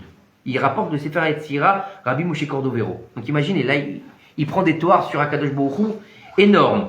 Le Sha'ar Ora, il va nous dire, dans le récit de la création, il est écrit, écoutez bien, donc on a parlé d'un chiffre 32, Nachon, c'est bien, on l'a mis en lien avec les 32 dents et les 32 voies de la sagesse. Super. Maintenant on va aller un peu dans le texte quand même, on va aller vérifier tout ça. Il te dit ici, dans Sha'ar Ora, il dit que dans le récit de la création du monde, donc dans le Sefer de Bereshit, début du Sefer Bereshit, on a commencé la Torah par quoi? Bereshit bara Elohim. Elohim c'est quoi? C'est le nom de la création du monde, c'est pas Hachem. D'accord? Au début, il crée tout par Elohim. Combien de fois on trouve Elohim dans le début de la création? 32 fois. Tu as aussi le 32 avec la première lettre et la dernière lettre de la Torah. Oui. Ah, c'est pas il va le dire. Il le dit. Okay. Il nous dit ici que, en fait, le premier il se trouve où? Dans Bereshit bara Elohim, d'accord? Et jusqu'à quel verset? Vayar Elohim et kol asher asa veine tov meod.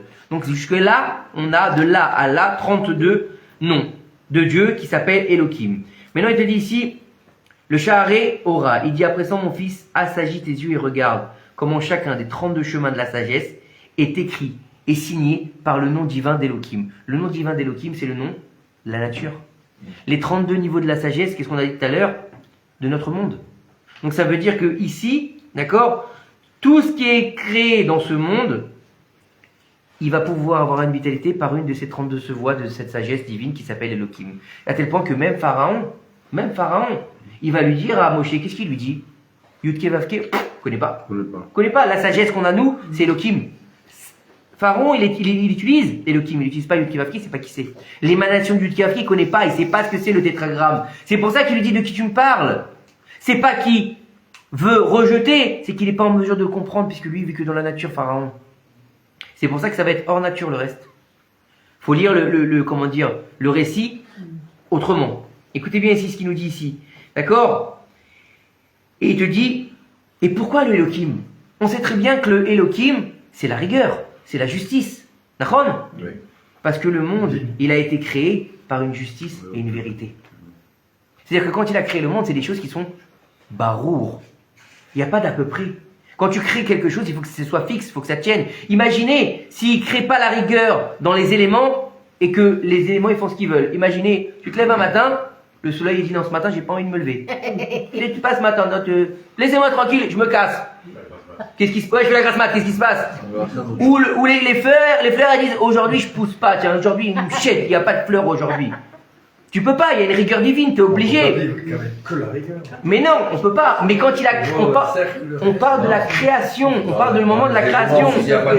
Oui, mais quand il a créé mais quand il a créé Eliaou, quand il a créé, tu es d'accord avec moi que dans chaque chose que tu crées, ou chaque circuit, toi qui es électricien, tu es d'accord avec moi que tu n'as pas le droit à l'erreur. Qu'est-ce qui se passe si tu vas mettre de travers un fil? Qu'est-ce qui se passe? Court-circuit. Oui ou non? Oui. Pourtant, j'ai pas fait d'électricité, d'accord? Et j'y connais rien. Vous êtes d'accord avec moi que dans chaque chose que vous allez acheter, imaginez, vous allez acheter une machine à laver, mais elle est montée à l'envers.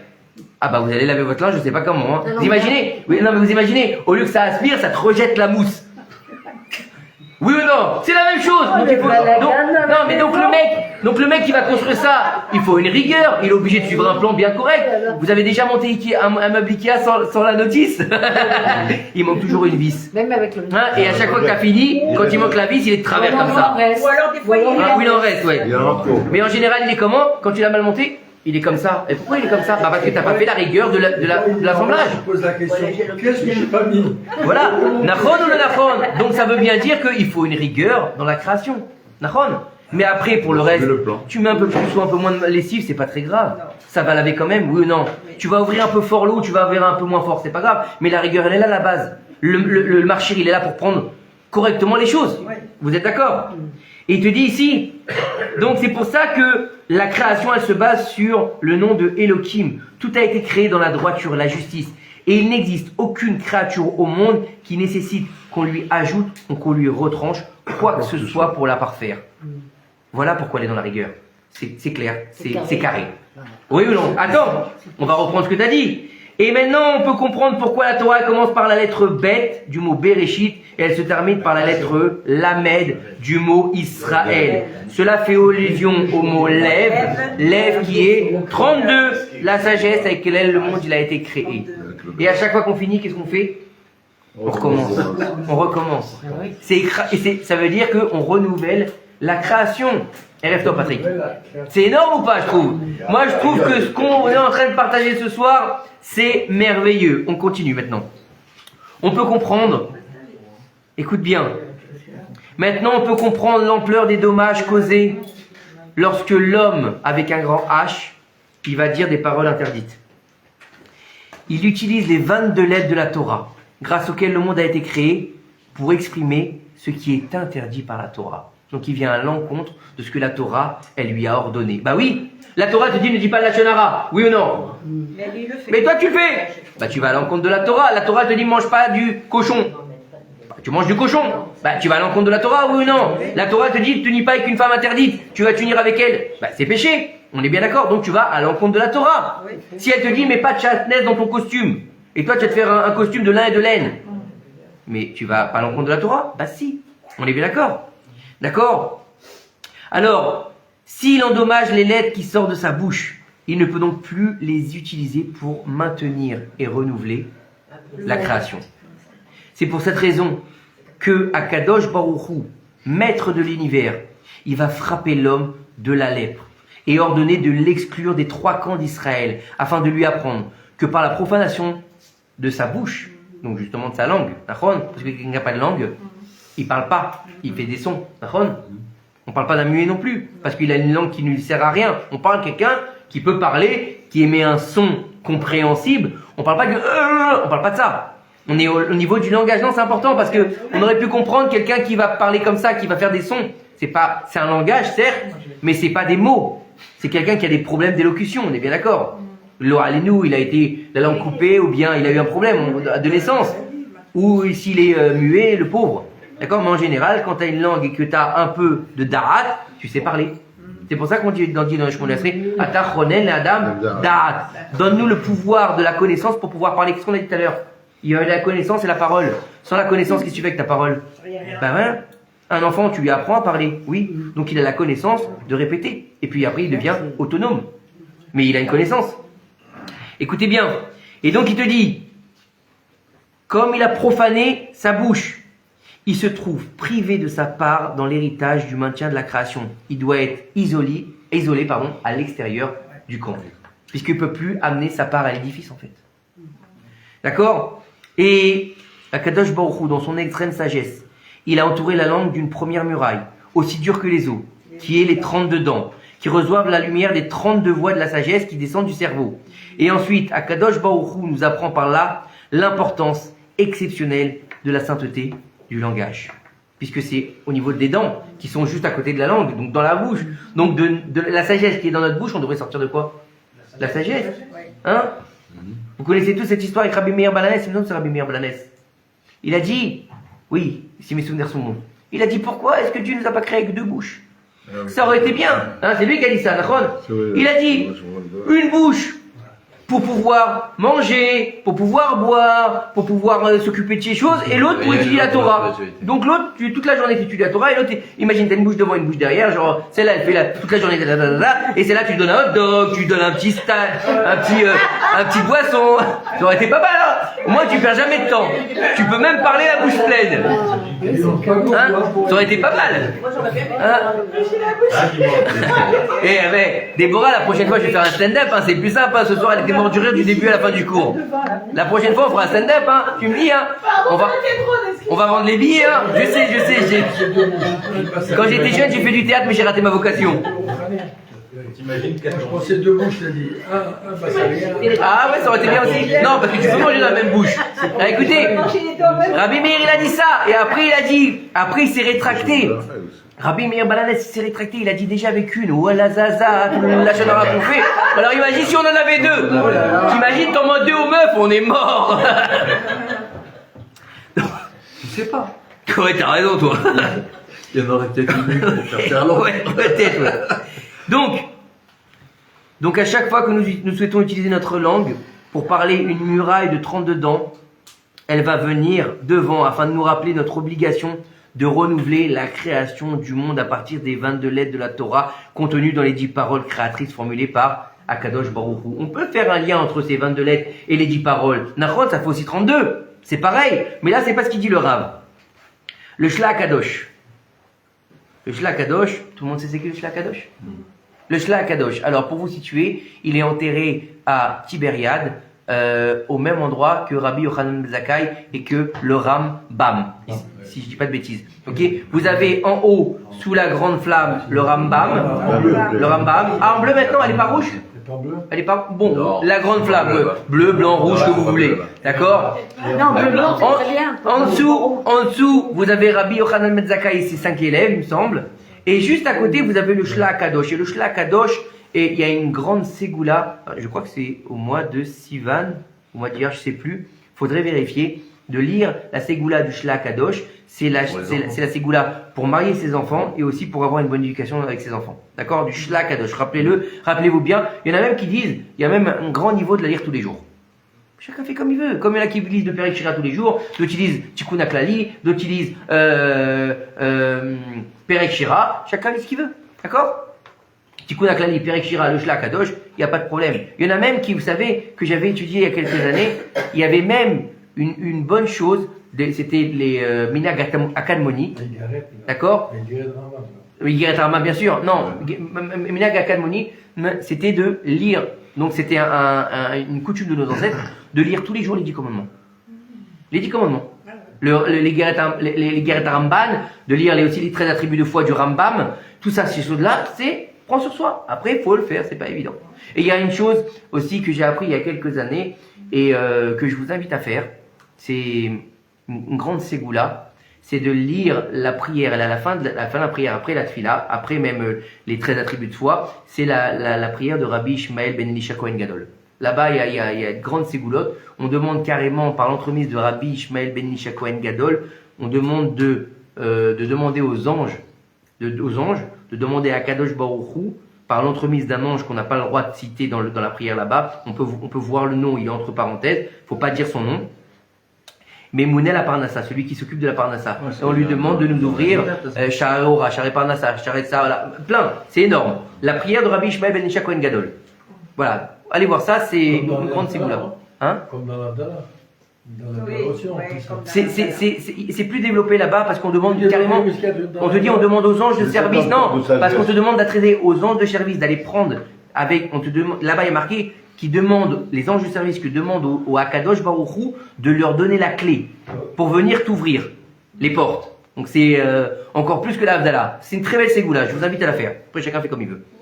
Le Shla Kadosh, il a écrit: la parole doit être exclusivement utilisée pour développer la sagesse de la Torah, qui contient le secret de toutes les sagesses et le secret de la pensée. La parole passe par les 32 dents, qui sont fixées à l'intérieur de la bouche et qui correspondent aux 32 voies de la sagesse. Lorsque la parole émane de la source, toujours Moar, à partir de l'intellect, celle-ci est alors justifiée. Waouh! On donne raison à Kadosh Baruch Hu de nous avoir donné La parole. Ça peut servir aussi, tu me diras. C'est plus pratique de manger un schnitzel avec des dents que sans dents. D'accord? Eh, vous avez un niveau extraordinaire ce soir, hein. Il est... Waouh! Écoutez bien jusqu'où ça va. En revanche, lorsqu'un homme s'exprime par l'intermédiaire du corps, il lui serait préférable de garder le silence. Quand tu veux dire n'importe quoi. Il te dit ici, il te dit ici qu'il y a marqué dans la Mishnah, c'est dans le Pirkei Avot qui est écrit ça. D'accord? Il y a marqué là-bas, toute ma vie, j'ai grandi parmi les sages et je n'ai pas trouvé plus bénéfique pour le corps que le silence. Et Shlomo Amelech, il va nous dire quelque chose d'extraordinaire. Le meilleur remède de toute chose, c'est le silence. Si un mot vaut un cela, le silence en vaut deux. Il nous a dit, il te dit ici, le silence convient bien aux sages et à plus forte raison aux insensés. Pourquoi? Parce que l'insensé, même quand il se tait, on le prend pour un sage. Et dès qu'il ouvre la bouche, on le prend pour un singe. D'accord? Ça veut dire que... Ah, il y a une différence quand même. Hein. C'est pour ça qu'il faut faire très attention à sa parole. Maintenant, je vais vous dire une chose. Je vais vous dire une chose que j'ai appris il y a quelques années. Le silence est d'or, mais la parole est... Voilà. Ouais, MC Solar, il disait pas ça, mais bon, c'est encore une autre histoire. Hein? Ici, C'est bien, on vient te voir pour il a des connaissances. Ben, écoute, hein. Des histoires, hein. Allez, plaisir, allez. Bref, sans commentaire. Il nous... Je sais plus où j'en étais. Mettez-la sur le vivre, celle-là. Ce qu'il faut dire, pour comprendre une chose, j'avais étudié ça il y a quelques années et j'avais trouvé ça extrêmement violent. Nos sages nous disent que on est tous nés avec un quota de parole. Un quota de parole. Et écoute bien, chacun son quota, on n'en sait rien. Attends, écoute bien. On ne peut pas dépasser. Si tu dépasses le quota de la parole, eh ben tu ne pourras plus parler. C'est vrai? Non, moi j'avais appris que tu perds, chut, s'il vous plaît, que tu perds comment dire, la possibilité de parler. Peut-être tu peux t'exprimer autrement. Voilà. C'est-à-dire que, encore une fois, et c'est pour ça qu'on te dit, c'est de quelles paroles on parle? On te dit des paroles profanes. Mais tout ce qui est parole de Torah, c'est illimité. C'est le jackpot.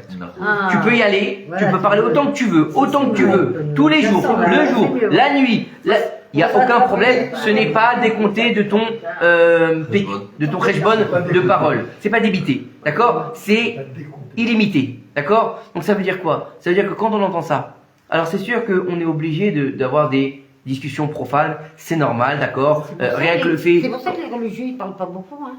C'est pas forcément les religieux, il y a des gens qui sont pas religieux et qui parlent pas beaucoup.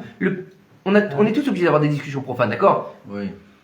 T'es à table, tu veux qu'on te passe une salade, passe-moi la salade, t'as pas dit pourquoi tu parles pas? Je veux pas manger mon crédit. Mais non, on parle pas de ça, espèce de dub. Alors, demain, il n'y a plus personne qui va parler. Allô, Jouel, tu m'as tué beaucoup, qu'est-ce qui se passe? Ma femme me parle plus. Je lui dis, tu peux... À la maison, on parle en langage des signes. Non, je vous ai jamais dit ça, Michel. Les singes. Faut pas... Non, faut comprendre une chose. Faut pas aller dans l'extrême. Mais malheureusement, aujourd'hui, c'est des discussions pour tout et pour rien. C'est profane. Et encore plus dans les endroits sacrés. C'est très important de garder sa langue dans les endroits sacrés. D'accord? Dans les synagogues, dans les maisons d'études. Non, pas que quand il y a une prière. Non, même quand il n'y a pas de prière. Tu dois faire attention à ce que tu dis dans une synagogue. D'accord? Même quand tu es tout seul, tu fais attention. Il faut faire attention dans les maisons d'études. Dans les synagogues. Il faut faire attention aussi quand tu t'exprimes. D'accord? Tu peux pas t'exprimer avec tout le monde de la même manière. Tu peux pas, avec ton rave aussi, faut faire attention comment tu t'exprimes. Il faut pas avoir de légèreté. C'est pas ton pote. Faut mettre une distance. Ouais, mais ça fait 20 ans que je le connais. C'est pas grave. Tu peux être très ami avec lui, mais mettre une barrière. Et on te dit, mets une barrière, mais une haie à l'honneur de la Torah. Pourquoi? C'est quoi l'honneur de la Torah? C'est quoi? C'est le livre? C'est le parchemin? Non. C'est le rouleau de la Torah vivant. C'est le Talmid Chacham, c'est ton rave. Faut faire attention à ça. C'est hyper important. Et dans notre génération, il n'y a plus tout ça. Donc faire attention. Comme on dit, cette fameuse ce fameux adage, tourne 7 fois ta langue dans ta bouche avant de dire quelque chose. Pourquoi? Parce que c'est important. Parce qu'il faut faire attention à ce qu'on sort. Encore une fois, ce qu'on rentre, c'est important de faire attention à ce qu'on rentre dans notre bouche. Mais il faut être aussi attention à ce qu'on sort. Les réprimandes, les problèmes, les paroles en l'air, les choses qui n'ont pas leur place. Faire attention à ce qu'on dit. Il faut faire attention à ne pas abîmer ces 32 voies de la sagesse. Alors bien sûr qu'on va continuer, malheureusement, à dire des bêtises, à faire des erreurs. L'honorat, c'est pas grave. Le but, c'est pas de se dire du jour au lendemain, plouf, abracadabra. Et même ça, c'est de l'hébreu. Vous savez ou pas? Oui, Abracadabra, c'est Bereshit Bara. Vous savez pas que c'était de l'hébreu, abracadabra? C'est Bereshit Bara. Ben voilà. Mais qu'est-ce qu'il fait quand il fait le tour? Il crée quelque chose, Bereshit Bara. Voilà. Vous avez encore appris quelque chose ce soir. Donc vous pouvez devenir magicien. Voilà. Alors, si tu n'as plus de dents, alors tu n'as plus de sagesse. Non, pourquoi? Tu mets un dentier. Voilà, tu mets un dentier. Elle revient. Mais c'est pas des vrais dents.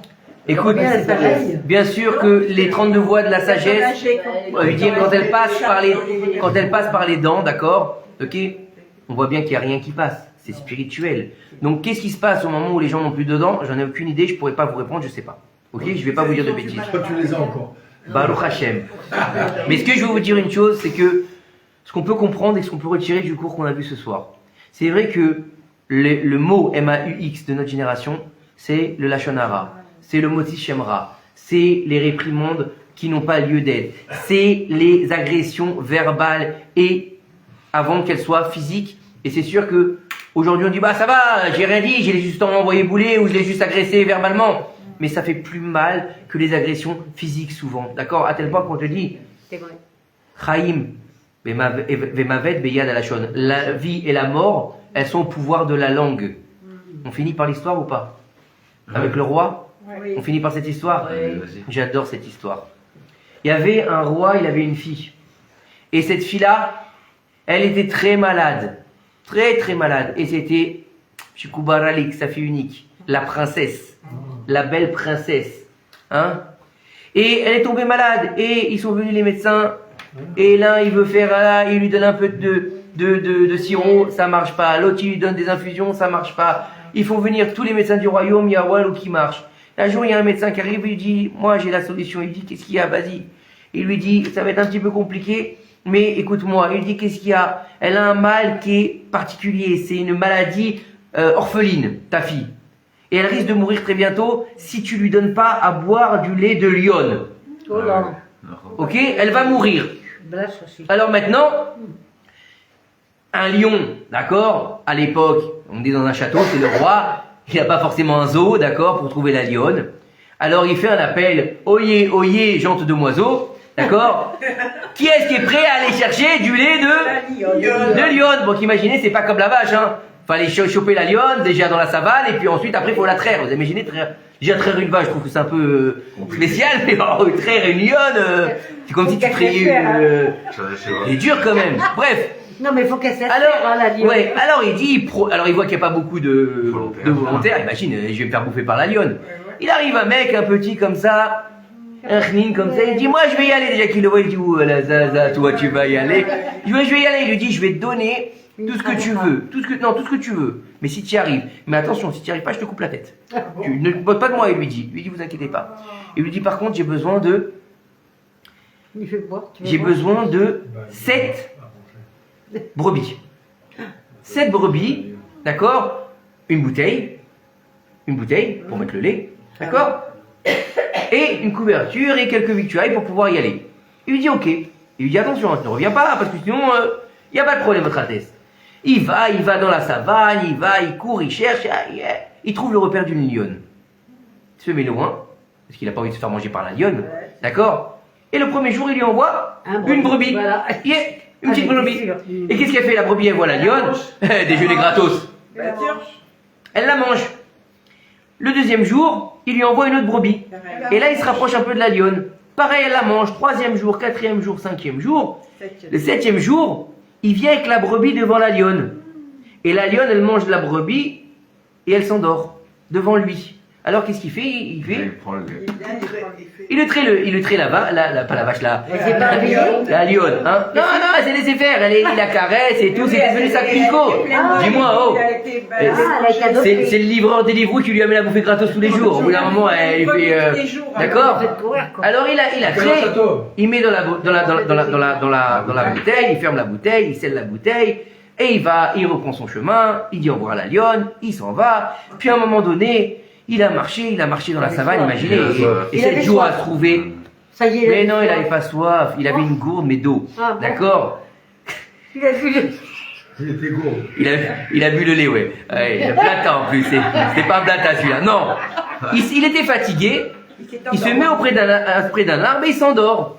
Et là, dans son sommeil, il commence à rêver. Oh là là. Et là, il commence à rêver, et là, il voit qu'il y a une dispute dans son corps. Les yeux, il commence à crier. C'est grâce à moi qu'on a trouvé le lait de la lionne. Donc c'est moi qui mérite que vous vous prosterniez devant moi et vous m'appeliez patron. Et là les mains ils disent ça va pas la tête. C'est nous. Si on n'avait pas trait la vache, la lionne, il n'y aurait pas de lait dans la bouteille. Appelez-moi maître. Et là les pieds ils disent c'est pas vous, c'est moi. Pourquoi c'est toi? Ben parce que sans c'est moi qui vous ai amené là-bas. Et après le cerveau, le cœur, le machin et chaque. Et puis à un moment, on entend une petite voix. Non, vous vous trompez tous.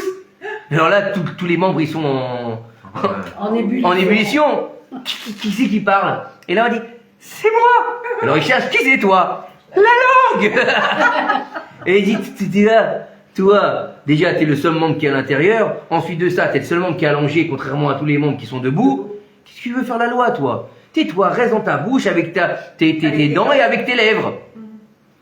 Elle lui dit, je vous promets que vous allez voir que c'est moi, vous direz que je suis le maître du corps. Cause toujours qui nous intéresse.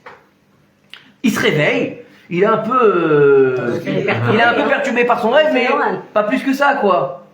Il continue son chemin, il arrive. Il a toujours sa bouteille de lait. Toujours, il a la bouteille de lait, d'accord? Il a mis au frigo. T'inquiète pas. Il arrive avec sa bouteille de lait et... Laissez-moi entrer, laissez-moi rentrer devant le roi, laissez-moi le voir, c'est important. Je suis venu lui amener le remède pour sa fille. Alors là, bien sûr, tout de suite, le roi, il voit par la fenêtre, ah, c'est toi, tu es revenu, tu as ce qu'il faut, il dit, oui, j'ai ce qu'il faut. Il rentre dans la salle de... Opération? Non, mais non, pas d'opération.